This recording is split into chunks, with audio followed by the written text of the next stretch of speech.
In this video, we're going to talk about accuracy, precision, what error is, and how we use percent error in chemistry class in order to figure out how incorrect or correct we are, excuse me, with a um, situation, okay, with measurement.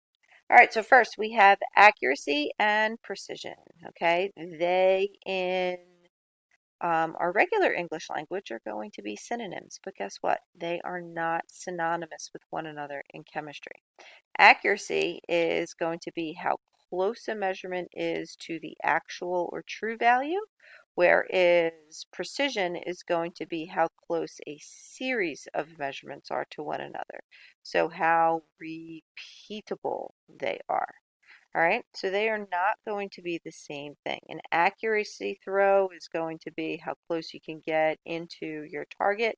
And if you're precise, that means that you're going to make it over and over and over again and not have one to doink on the sides. To help you understand this, we look at our fabulous Philadelphia Eagles kicker, Jake Elliott, and we're going to draw some footballs in order to show you the difference between accuracy and our precision. All right, so if Jake Elliott is both accurate and precise and he kicks 5 field goals in a game, he's going to kick them right here in between the uprights. Okay, that is both accurate, meaning he made his target, and precise, he is repeatable. Okay, but if he is not accurate and precise, it's going to look different than the first example. So not accurate means he doesn't make the uprights, but precise means that it's all in the same spot. Not accurate means that it didn't make it, but precise means that they are all clustered together. All right, so this could be a nice coachable moment where, instead of taking, when they set up for a kick and they take 3 steps over and 2 steps back, they could, account for wind or something like that and do some others. All right, so next we're going to talk about when you are accurate and not precise. Okay, so to be accurate and not precise means that you made it in the uprights.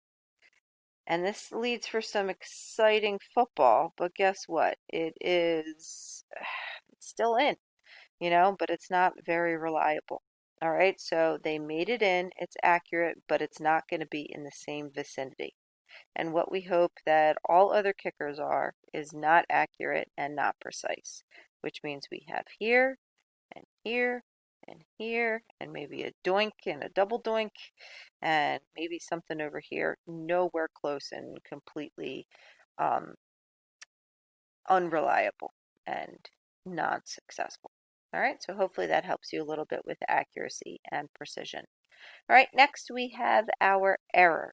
Okay, and there are a couple of terms we have to go over. And the first is going to be the accepted or the actual value. You'll see that they both start with the letter A. They mean the same thing.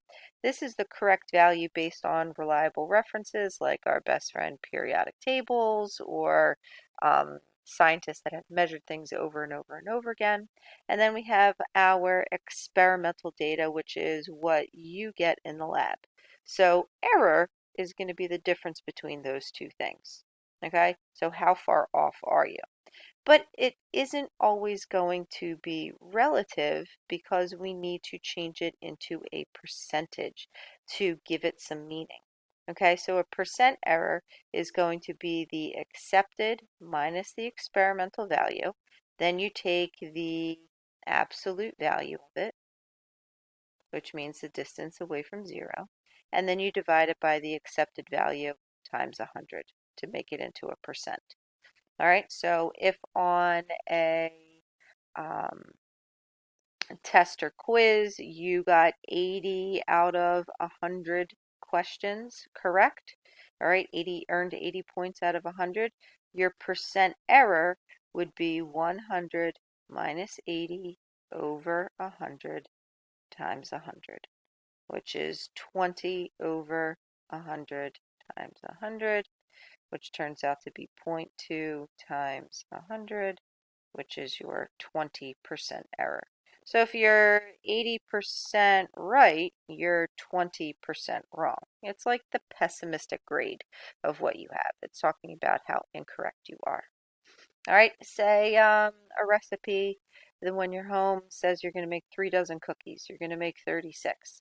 But you ate a little cookie dough, was there, and you made a couple cookies a little bit bigger than another. So what is your percent error going to be? Well, percent error, like I said, is going to be the absolute value of your actual minus your experimental value over the actual, and then you're going to multiply by 100. So that's going to be 36 minus 33 over 36 times 100. So that gives us 3 over 36 times 100, and that ends up giving us 8.3% error. All right, so you might be thinking, that's no big deal. And typically in the lab, if you were going to be less than 20% error, that's good. So it's not so bad. But imagine you owned a cookie factory, and 8% of the time, your one employee is going to be eating the cookie dough. You are going to lose some money. So be very careful. You obviously want to get as close to 0% as possible because we want to try to get right on the money. And that is our percent error.